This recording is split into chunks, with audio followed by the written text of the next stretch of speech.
Go. Hi, this video is going to be on pulmonary rehab and the benefits pulmonary rehab presents for patients and the role of respiratory therapists in both inpatient and outpatient pulmonary rehab.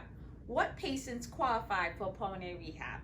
Patients with chronic lung disease, COPD, cystic fibrosis, and lung transplants all qualify for pulmonary rehab.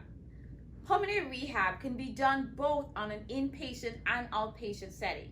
Inpatient pulmonary rehab is a fantastic opportunity to discover what modalities and medications help the patient to regain quality of life.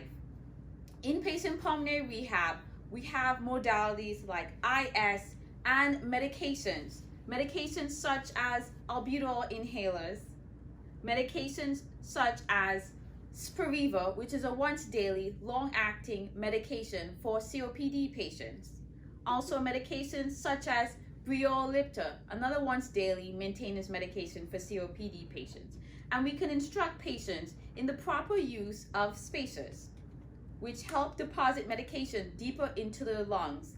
And it's good to be able to instruct patients on these things before they leave the hospital setting.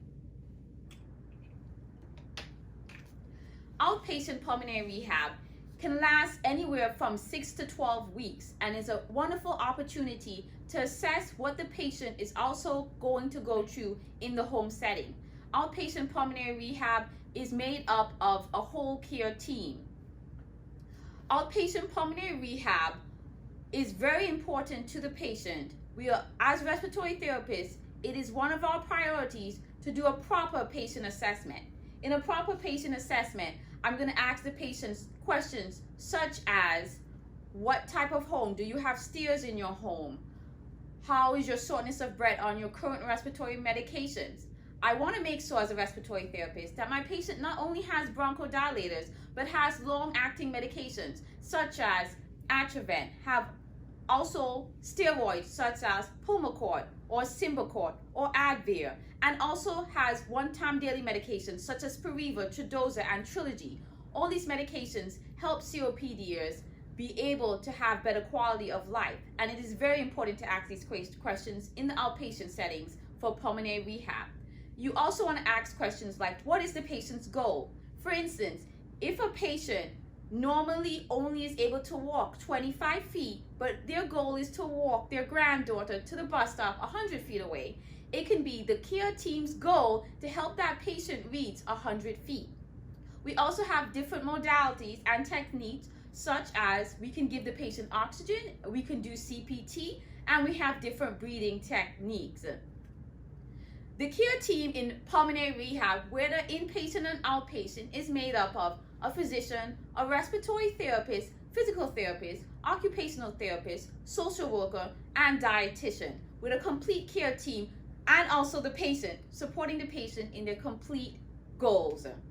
Some breathing techniques that we can do is the IS, when we instruct the patient to do at least 6 to 10 breaths, and we tell the patient to put the mouthpiece in their mouth and get a good seal around it. Take a deep breath in and hold their breath. The estimated volume the patient should get is based on the patient's gender and ideal body weight. So in this case, my patient should get 1,000 ml. You did pretty good, Miss Jones. Another technique that we have for patient is pursed-lip breathing.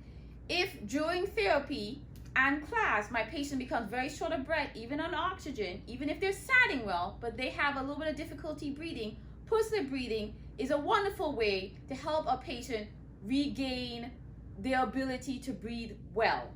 So, Miss Jones, I'm going to help coach you on how to pursed-lip breathe. So when you're pursed-lip breathing, you want to smell the flowers, so inhale, and when you exhale, pucker your lips, blow out the candles.